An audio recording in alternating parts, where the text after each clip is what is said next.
All right, so I just had James J. Sexton on the show, and just really instrumental conversation about relationships. And it's just coming from an unexpected source. James is a divorce lawyer with offices in Manhattan and Rockland County. He's the author of the #1 bestseller, How to Stay in Love, Practical Wisdom from an Unexpected Source. He's been sought after. He's been a speaker on NBC Sunday Morning, Access Hollywood, Access Daily, The Rachel Ray Show, Nightline, Watch What Happens Live, Good Morning America, and just so many other programs. And his message really just serves true. With so many of us out there, we come into marriage, and it's something that's so sacred, yet it's so unbeknown, right? There's no playbook, there's no map, there's no manual, and we go in, and as we grow, we grow apart.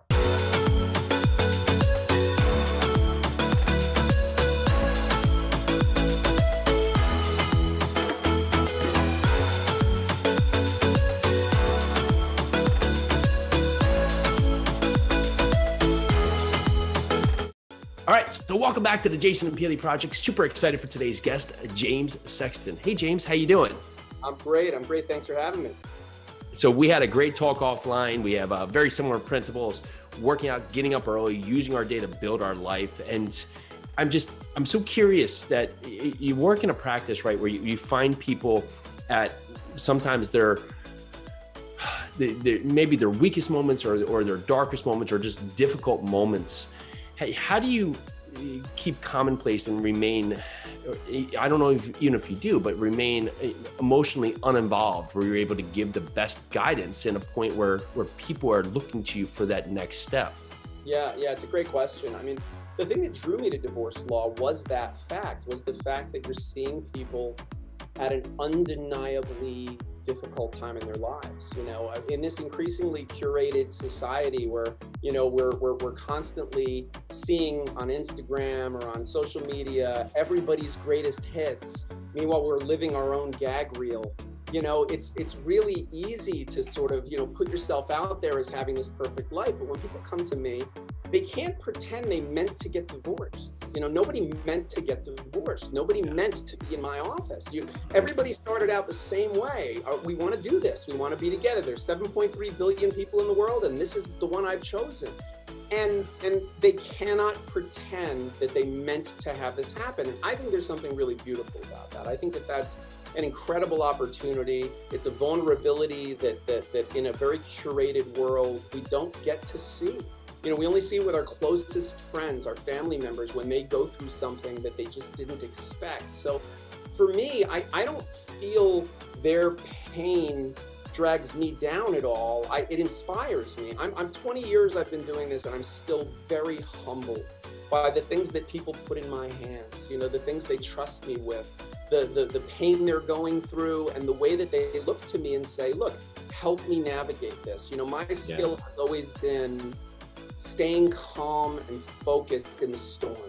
And that, I'm someone who thrives under those conditions. Even when COVID hit, I'm one of those people that like recognizing and adapting is really my skill set. And so I just went, okay, this is what we have to focus on. This is what we can do. This is what we can't do. Let's figure out ways to make the best of this, and let's figure out ways to live without that.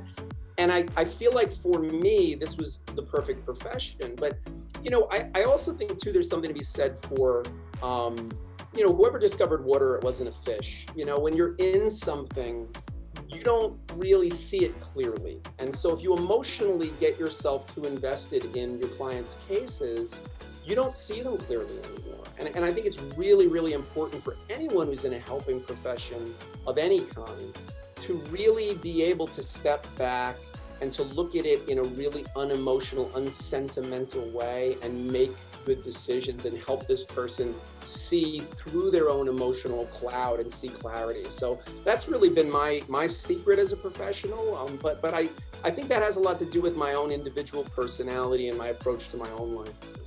Have you seen COVID create a whole nother massive shift in relationships? Because there's a point in relationships where you can be busy, right, and almost masquerade the problem. And now to be put in a place where you have nowhere to go, what has been some of the results that have come to you from there? Yeah, I'd say there's a couple, and there's COVID positive and COVID negative, I would call.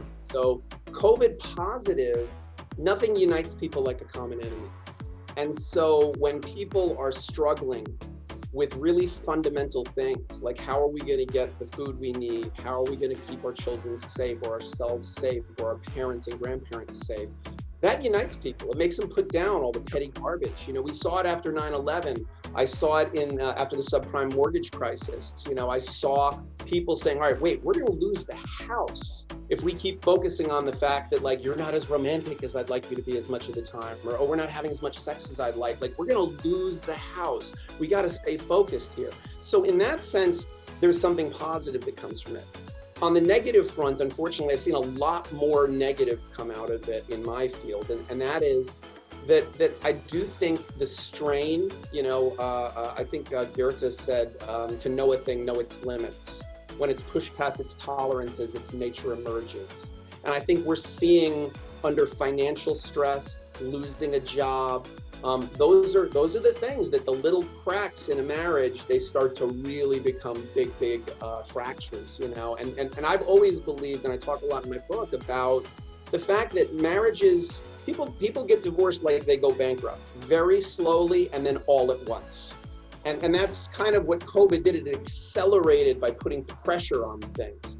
And I would also say that some of it is just a function of marital discord that happens because people are just around each other more. And you can't really, you know, a lot of our relationships, we start to distract ourselves from the relationship. You know, people have kids, and then it's really easy to focus on the kids and just be like two people running a daycare center together. And, you know, you just don't have to really look at the fact that you're not romantically connected or you're not compatible anymore. And now I think people are, you know, in small apartments, small homes, and they're, you know, all working remotely, and the kids are there. And look, a lot of people said for better or for worse, they didn't say for lunch. You know, and there's a feeling of like, wait, why are you here all the time now? I liked it when I saw you for an hour or two before bed at night and then on the weekends. And now I'm seeing you 24/7, and I think the cracks are showing. So we had a lull for the months of like April and May, and then in the last 2 or 3 months, just the floodgates have opened in terms of how busy all of myself and all my colleagues really are, which is that there's a lot of people. The fall is always a busy time for lawyers, divorce lawyers, because kids go back to school. And people were waiting for the summer to be over and the kids to go back to school before they, you know, file for divorce or go talk to a divorce lawyer. And January is big for us too, because people are waiting till after the holidays. So we're getting right now sort of that crush that normally comes, but we're also getting, you know, what we're calling the COVID crush. Yeah, you know, I've heard you make the comparison of if you were to pick a car that would last forever. Right, with that car, you know, you may not think of it when you're 20s or even 30s. You may pick that, you know, that Lamborghini or that, you know, that special antique car. But if you it's like the same thing with marriage, right? You don't, there's no playbook or there's no manual. There's so many other things that you have so much preparation for, and sometimes here you are, you're married. Okay, right. Go for it. Right, you made a choice in your 20s or 30s, most people. And what was appealing to you in your 20s and 30s was one set of things, just like a Lamborghini would be really appealing in your 20s.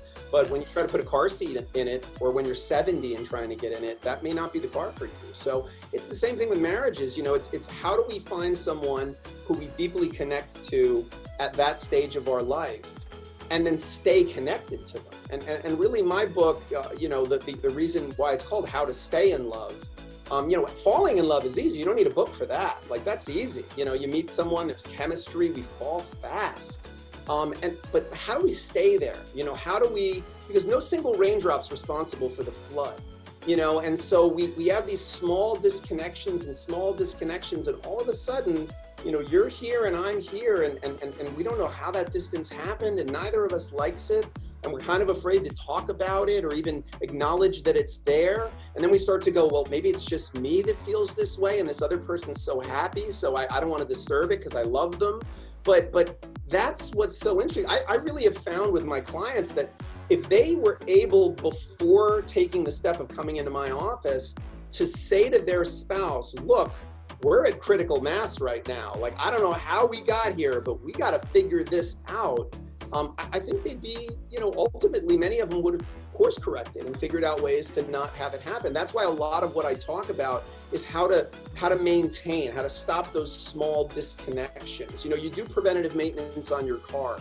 You don't just go to the dentist when you have a toothache. When you have a toothache, it's too late. The dentist can't do much for you. But you go for routine checkups. Why? Because you care enough about your teeth to say, hey, if there's something I can do for 5 minutes a day that's going to keep these strong, why wouldn't I do it? Well, same thing's true of your relationships, friendships, marriages, anything, any romantic relationship, any non-romantic relationship. There are little things we can do every day that are the equivalent of flossing or brushing your teeth. They maintain the relationship. You and I both know, because we're both, fitness people. Look, it's a lot easier to stay a healthy weight and to stay in an exercise regimen than it is to balloon up to a heavy weight and get into bad eating habits and sugar addiction. And then, okay, I got to break this and I got to lose 20 pounds and I got to totally change the way I eat. That's a harder thing to do. And that's what people generally do in relationships. They wait until there's an affair. They wait until they're so far apart from each other to actually stop and go, okay, wait, what can we do every day to try to stay a little closer and a little more connected? That's so interesting. So what are some of the hard questions or practical questions that a couple should be asking each other, whether it be prior to the marriage or in the marriage? I think it's so true, right? Like you put off the dentist and you don't go for years. Well, then the match result is pain, right? And it's the same thing with relationships. How can we circumvent that and get back to playing? Yeah, I think there's a lot of ways to do it. I think some are big and some are small. I think if you're at the start of a relationship, obviously that's the best time to be in good habits, to just communicate actively, be honest with this person about your feelings. Most of our problems, I think, stem from two problems. We don't know what we want, and we don't know how to express it to another person. Those are really the two fundamental problems that cause all the other problems. So the first step is identifying honestly to yourself, what is it that you want? I've always felt that the most important question we can ask ourselves is, what is it that I don't want to feel? Because why we drink, why we do drugs, why we engage in destructive behavior towards ourselves, why we make bad decisions is usually to avoid a feeling we don't want to feel. Well, what is it you don't want to feel? Figure that out and be able to, from the beginning, share with your partner. Because look, again, we're all going into this with the same goal in mind. We want to be connected. We want to be loved. We want someone to see our blind spots. I've been doing this 20 years and I'm still a big believer in the fact that we are better together than we are apart. I really believe, marriage is like the lottery. You are probably not going to win. But if you win, what you win is so good, it's worth buying a ticket. It's worth trying. And it's not like the lottery in the sense that the lottery is dumb luck. A marriage is not dumb luck. A marriage is a organic being. There's the you, the me, and the we. And it's really about feeding the you, feeding the me, and feeding the we, and keeping and maintaining the you, the me, and the we. And that's where people make their biggest mistakes. So I would say staying connected to yourself is the first step. Remembering who you are, what makes you happy, what you need from a relationship. Second step is communicating that to your partner and doing it in tangible ways. If my partner says to me, I'd like us to spend more time together, they don't actually mean that. So if we're just spending time in the same physical space, that's what you want? No, you're saying I want to feel more connected to you. Because I think most people's romantic partners, if you said, look, you can have 4 hours where you're in the same physical space but both staring at your phones, or you could have an hour where you go for a walk, or you go to, the gym together, or you go to some event that you're both interested in, or the other one's interested in, and you're just there supporting them. They would say, oh my God, I'll take quality over quantity anytime. Yeah. But we don't know how to ask for it. So we say, well, we should spend more time together. Or if you say, oh, I wish, we want more sex. I wish we had more sex, Well, really? Is it more sex? Is it volume of sex? Or is it that you want to have the feeling that you're attractive to your partner. You want to feel that your partner is cheering for you and thinks you're the most handsome, sexy, wonderful guy in the world, or the most beautiful woman that there is. I mean, that's the feeling we want. If I said to you, you could have mediocre sex every day, or you could have like knock your socks off sex twice a week, most people, if they're being honest, would say, no, I want like the Sally Showstopper session twice a week. That sounds great to me. Because that's the one that's going to linger in my mind and leave me feeling romantically connected to my partner, you know? So I think really honestly identifying what you need, what you want, and then having your partner do the same thing, and then finding a way to communicate that doesn't feel like a criticism. Because I really think the biggest mistake people make in romantic relationships is constructive criticism. Because constructive criticism is criticism, period. It's still and no one wants to be criticized by their partner. We want our partner to be our cheerleader. I mean, the world is so hostile to us in so many ways. Having someone who just thinks you're the greatest and loves you so much and feels like they're just there, like they're so fond of you. It's an armor against so many things. And there are so many ways to just shift the communication. There's a chapter in my book about, I call it like mind control for beginners. And I talk about how I was dating a woman once who, she didn't like my stubble. You know, I'm a lawyer, so, you know, before COVID, I had to wear suits every single day. And on the weekends, I just wouldn't shave because it was like, man, I'm so sick of just, you know, tearing my face up 5 days a week. I'd take 2 days off from it. By the second day, I'd have like a little scruffy beard, and she had sensitive skin. So, you know, I'd go to give her a kiss or whatever, and she'd be like, oh, I hate the stubble. Like, man, you know.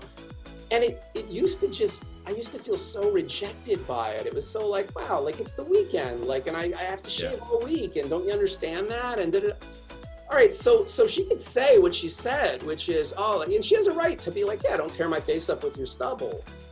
But there's a better way to do it, because a few years later, I was dating a different woman, and whenever I would shave, I'd come out and I'd, you know, give her a kiss, and she'd go, oh God, I love your face when it's clean shaven. It's so sexy. You're like Don Draper on Mad Men, you know? Yeah. I would have shaved 4 times a day. I was like gonna carry a razor around all the time. I would actually go shave, and then in the morning I'd go down and I'd be like, oh, by the way, I just shaved, you know, if you want to. And so what did she do? What did she know? She knew, hey, there's a positive way to frame the behavior I want him to do, rather than pointing out the thing he's doing that's irritating me or irritating my skin in that case. So that's a huge piece, is identifying what it is you want or need, identifying what your partner wants or needs, finding ways to communicate it that don't feel like criticisms, and that if possible, kind of deepen the connection between the two of you. Because the example I just gave, that deepened our connection. You know, I felt sexy, I felt like compelling, and I would do the things she wanted me to do, and then I would actually go in for the kiss, and she was always smart enough to reward that with, oh God, I love it when you're so smooth. You know, so this is a win-win for everybody, you know, but you got to identify those. You know, it's so true. It leads you to the desired result instead of putting you down for the place you're in. And so many times the lack of communication, you can see that at so many levels. You know, I'm sure you see this so many times in court cases, that the inability for the other party to listen, right? Because if to think that we're always right, I mean, that would be foolish, right? So to understand what the point is, or even if we don't disagree with it from the other party, it gives us context how to respond, right? Because I'd find, you know, when I had a relationship that didn't work, it would just be that I wouldn't be open to listen to their side, right? And that would be the big thing. Like, it doesn't matter what they're saying, right? They could say the sky is blue, but I've already chosen they're wrong. And when you make that decision, there's no hope, right? Because you're arguing very often with a feeling. And that's futile. It's futile to argue even with your own feelings. Well, I shouldn't feel that way. Okay, but you do. But you do. You feel that way. So honor that. Look at it. Be honest about it. You know, like, well, I shouldn't, though. I shouldn't feel that way. I see this in COVID now with all the discussions I have with friends, because they'll say, oh man, you know, it's so tough and it's stressful right now, and I just feel like, God, when am I ever gonna be able to go anywhere? But you know, I'm really lucky. I'm really like, I shouldn't feel that way. I'm really lucky. I still have a job. And I'm like, wait a minute. Why would you say that to yourself? Like, it's okay. It's okay to say, yeah, I just feel really garbage right now about this, you know, and that's okay. Why say you shouldn't feel that way? Very often we're arguing with our partner's feelings instead of just hearing those feelings and acknowledging them, and maybe saying, oh, okay, I know that feeling. Like, I have that feeling too when the following happens, or even just listening to it. Like, look, we tend to want to solve for, right? So if somebody says, you know, oh, I've just been feeling so stressed at work lately, we start to, particularly men, say, oh, well, all right, have you thought about maybe getting another job? Or, well, you know, maybe you need to talk to your boss about X, Y, and Z, or maybe you need to confront Karen in accounting and tell her, you know, that she can't talk to you that way. And really, what we need to be doing is listening to that feeling and going, yeah, that's got to be really hard to carry that around, you know, and just let that be, and let this person sort of ignore. Because again, if a feeling lasts long enough, sometimes feelings are like clouds, they just pass with time. And then why engage them if we didn't have to, other than to acknowledge them, you know, other than to acknowledge them and be supportive. But if it doesn't last as a feeling, like, don't feel you have to shift around things or solve for it if it may just be something you need to express or acknowledge for yourself. How do we turn around marriage that we don't have such a dramatic percentage of relationships, and unfortunately ends in some capacity? What would be, if you were to scratch everything and say, okay, let's start over, what would be your thought on I don't think you can do that. I don't think you get to sort of erase the past and say, all right, you know, that's it, we're done. I think it's a bit like weight loss. You know, you have to take an honest look at where you're at. You know, I see people all the time who say, you know, I want to get into a fitness regimen. I haven't been exercising at all, and I'm 20 pounds heavier than I'd like to be. So I'm going to go out tomorrow and I'm going to run 7 miles. And I go, okay, well, you're just doomed to fail. Like, you're not going to be able to walk the next day, and you're not going to be able to do it. You'd be better off for the next 5 days walking for 20 minutes consistently, physically. That would be better for you. And it would set you up for success as opposed to failure. So same thing with relationships. If we say, all right, that's it, day one, we're starting a whole new relationship. No, you're not. I mean, it's a lovely thing to say, you know, it sounds nice. And I'm all for symbolic gestures. I think we live in a symbolic world. So I think, you know, if you really like the symbolism of things, yeah, okay, so move the furniture around in the living room so it reminds you, hey, we've changed something here. You know, or buy yourself, you know, each of you some new piece of jewelry or some reminder, or wear a rubber band around your wrist, you know, so that you both have a tangible reminder of something. It's the reason why you and I are both tattooed, you know, heavily tattooed. I know both of us, our tattoos, they're reminders of important moments and important concepts in our lives. They're reminders of spiritual and emotional things, or of people or experiences. It's the same thing. We live in a symbolic world. So I'm a believer in the symbolism, but the idea that, okay, day one, we're starting over. No, we're not. We have certain ingredients, and we've cooked a meal that does not taste good with those ingredients, okay? So what are we gonna do? Well, once you put the salt in, you can't take it out, you know? So what do? You go, okay, what ingredients do we have? We gotta throw out the meal. This meal is not working for us. What ingredients do we have? Okay, we've got 10 ingredients. We made a bad meal out of those ingredients. So we got these 10 ingredients. Which ones could we get rid of? Which ones could we not use as much of if we can't get rid of them? What new ingredients could we put into this? And how could we then mindfully take the same ingredients and make a different meal? And I have to tell you something. This is something we all know can be done. If you give me the same 10 ingredients and you give Thomas Keller from the French Laundry those same 10 ingredients, what he makes is going to be way better than anything I make. You know, there was an episode of Top Chef where they had them go into like a convenience store and buy just anything you get in a convenience store, potato chips, Slim Jims. These people made beautiful dishes out of these strange, you know, useless ingredients. I wouldn't have been able to do that. But that's what we have to do. We have to say, look, let's take these same ingredients and make a new meal.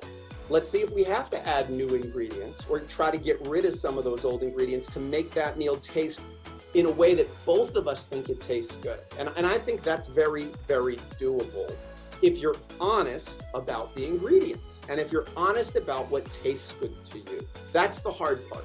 The hard part is telling your partner what it is you want and need. There's a chapter in my book called Go Without or Go Elsewhere, where it basically says, look, people cheat all the time. I have a PhD in infidelity from my job. I mean, I just see more people who've had affairs, and nobody has an affair because they want to ruin their life or ruin their partner's life.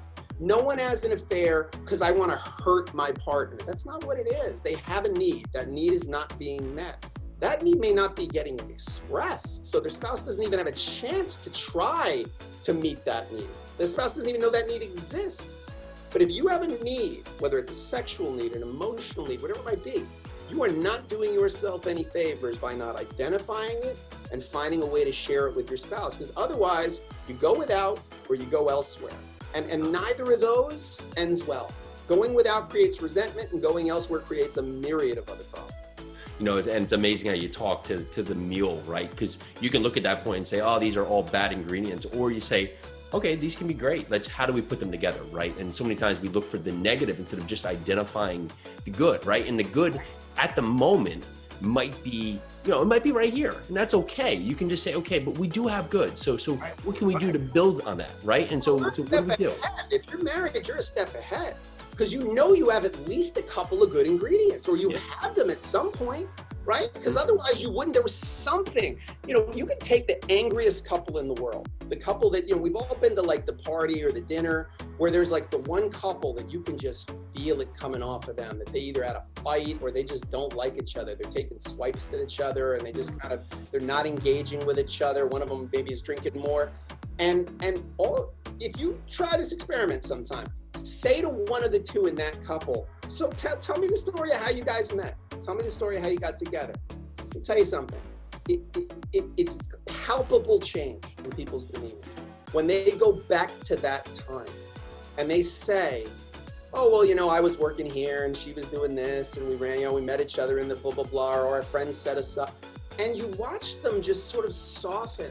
And you watch everybody at the table sort of soften. Like, people love to hear other people's love stories.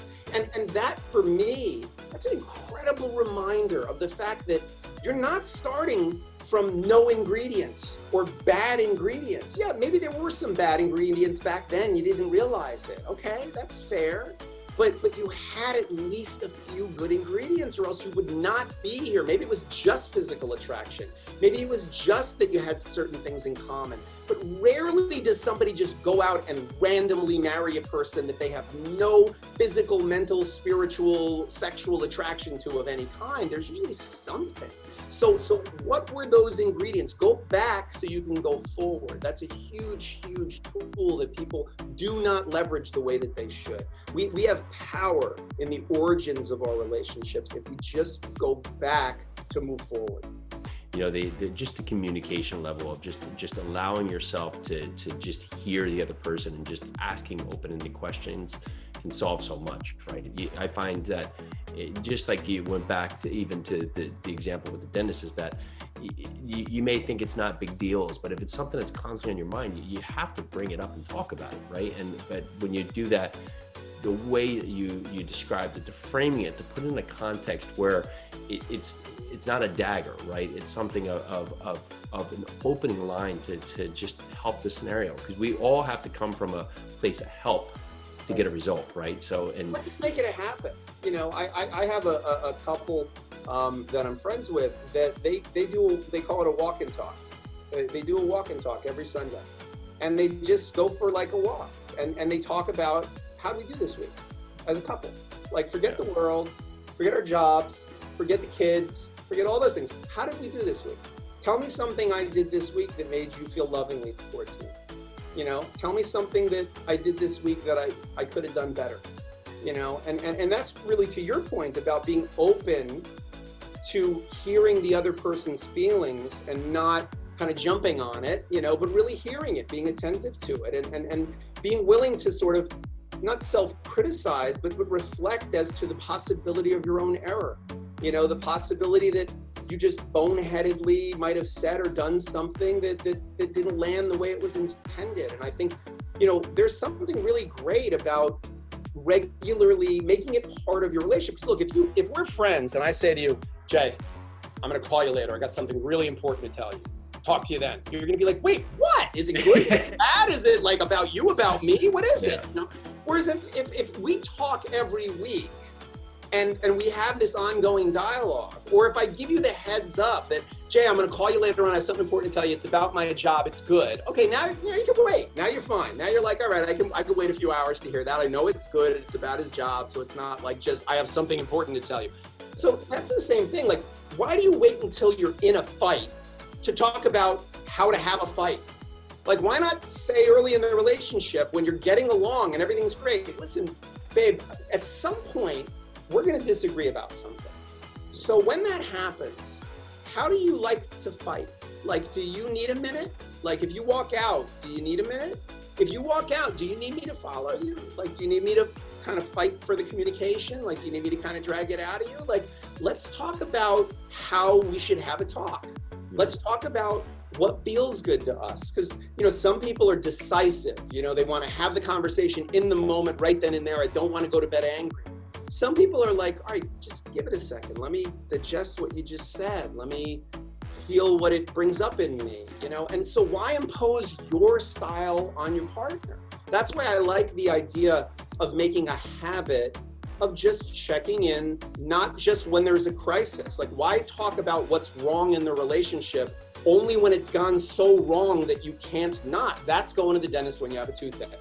Yeah. Whereas having that walk and talk, having that check-in, that's why a lot of the things I talk about in my book are very small things you can do. You know, leaving your spouse or partner a note in the morning. How long does it take you to take a little piece of paper and handwrite, not text, handwrite? I had so much fun watching TV with you last night on the couch. I'm so glad I have such a wonderful person in my life. Love you. What does that take? 30 seconds? What does that communicate to the other person though? I was thinking of you. I feel romantically towards you. I feel positively towards you. I appreciate you. You know, that you were part of my morning, that you were part of my thoughts. Like, it conveys so much. I had a friend who was newly engaged and just moved in with a woman.